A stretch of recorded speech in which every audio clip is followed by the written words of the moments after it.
Rangers together? Samurai forever!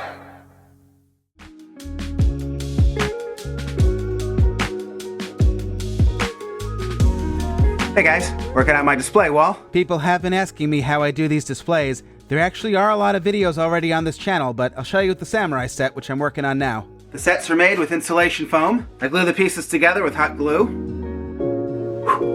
I put the foam on the shelf and then I start figuring out where things go. Alright, let's take a look at how the Samurai set was made.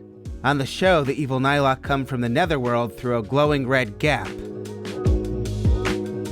So on my display, I want to have that glowing red light with their evil Nylok water coming out of it. These are those battery-operated twinkle lights that I got on Amazon. Once I think those look good, I'll glue them in place, and then I'll start building the rock around the lights. I've seen a lot of otherwise really incredible model railroad layouts where they're leaving the plaster cloth on their hills and mountains like this, and then just painting it, and it shows. What I do is I add a little bit of plaster to water, not very thick, and then I just paint it onto the plaster cloth. I don't have any specific measurements, I just know the consistency. Just like that. That's going to get rid of those ugly holes in the plaster cloth, and I imagine make the shell a little stronger as well. And then once that's done, it's time to actually start making the plaster rocks. There are really so many different ways to do rocks. Sometimes I just do them with foam.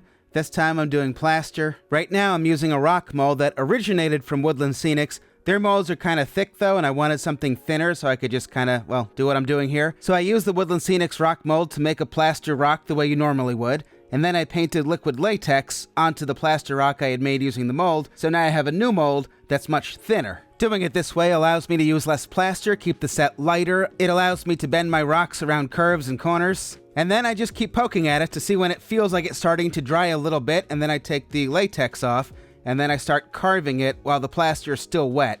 I want to make sure all the rocks are blending into each other nicely. I don't want to see any seams. So once again, I'm mixing up some very thin plaster and just painting it around the mold and making sure that it's attached properly. If I find any gaps between the mold and the original wall, I will fill those. And the other side is actually the same mold, but I flipped it upside down so it's not evident that I'm reusing the exact same mold. And you can really get away with that, especially when there's just going to be figures standing in front of the rocks anyway, and I'm also carving the rocks so they look a little different on top of that. I do have the patience of a 5-year-old, and I'm always so eager to see what the figures are going to look like on finished scenery before it's actually time to finish it. You really should wait until your plaster is completely dry before you start painting it. I think this time I at least left it alone overnight, and now I'm painting various washes onto the rocks. Again, no specific formula, a lot of water, a little bit of paint. Now a little heavier with this brown, and then I'll do a black wash on top of that. Then I'll do some dry brushing, and then I just kind of keep working at it until I feel like it's done.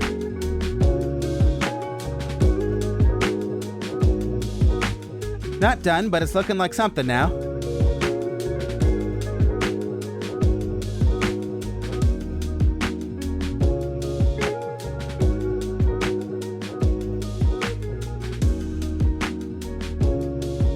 All of my displays are inspired by the scenery and the sets that you see on TV. Alright, now I'm calling it mostly done. There's still some minor things I'm working on, but done enough. I'm really happy with how that turned out. Now to put the figures on. I was able to include every single figure, 6 cockpit stands, Comic-Con and Morphicon exclusives, 3 vehicles, every different samurai mode. This display doesn't just memorialize the series and the toy line, but also that time in general and personal memories and experiences from 2011 and 12. For us, that was a pretty exciting time. So in addition to displaying my figures, this display kind of doubles as a tribute to the things Mia and I were figuring out and starting to make happen at the time. Let's do a quick vintage toy hunt while I'm here. I'm in the Toys R Us Times Square in New York City. Oh wow, they've actually got a Mooger here. We've got lots of Clawzord. We've got the double pack Samurai Battle Pack. Plenty of Tiger Zord. They have the regular Samurai Megazord. We've got the Mega Blade. Got this thingy with a couple extra discs. Retrofire Zeo and Titan Megazord. Buy 2, get 3rd free, all Power Rangers Zord builders. And they've got these.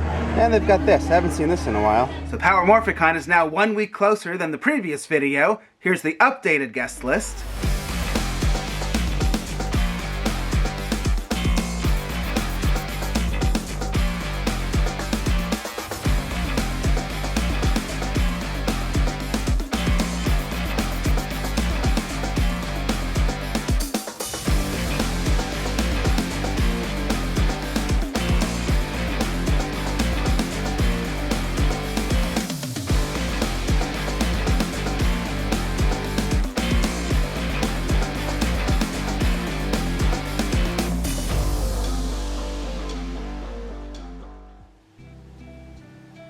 So up here you can see I kind of started on my Wild Force display.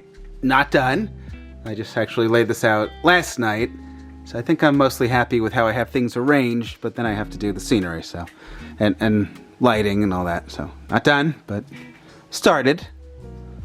So far so good. I'm happy with it so far. Mystic Force is looking good. SPD is looking good. And then I also just started on RPM. Not done. So I'm thinking, oh, I can never show my displays without people asking me about Jungle Fury. It still looks like this. All right, and anyway, so RPM, I really want to try to do like those building ruins. I always want to do that, and then by the time I'm putting figures on the shelf, it just makes more sense to do a rock quarry. Originally, I was going to have this like be the wall to the domed city that you would then see like here in the background. I don't know if that's going to work, but I'm thinking, you know, like build levels of broken buildings so then I can have, various figures. I kind of went back on my no non-screen accurate toys on the shelf. Like, who cares? I need, there weren't a lot of figures, and it's a big space I have to work with here. So, you know what? It's a cool thing. Why not? So, bike goes there, bike goes there. You can get these figures and make more things. I kind of like that, you know?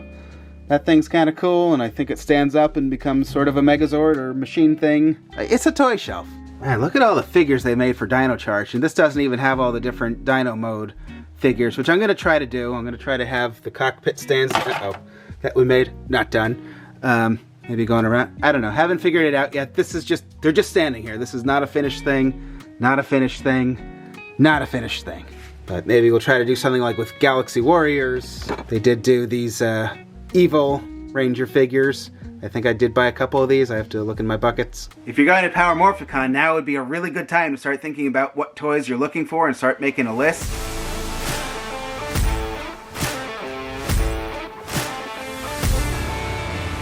There are so many toys at Power Morphicon.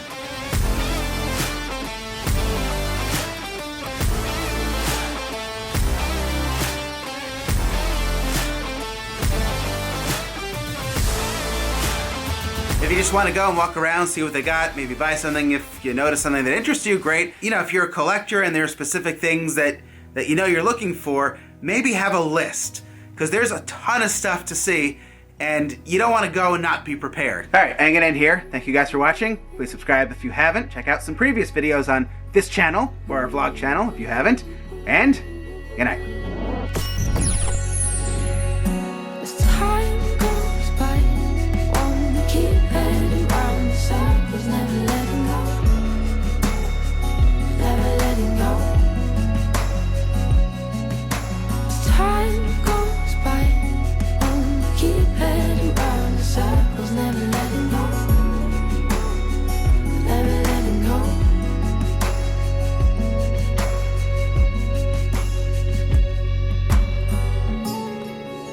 Rangers together? Samurai Red!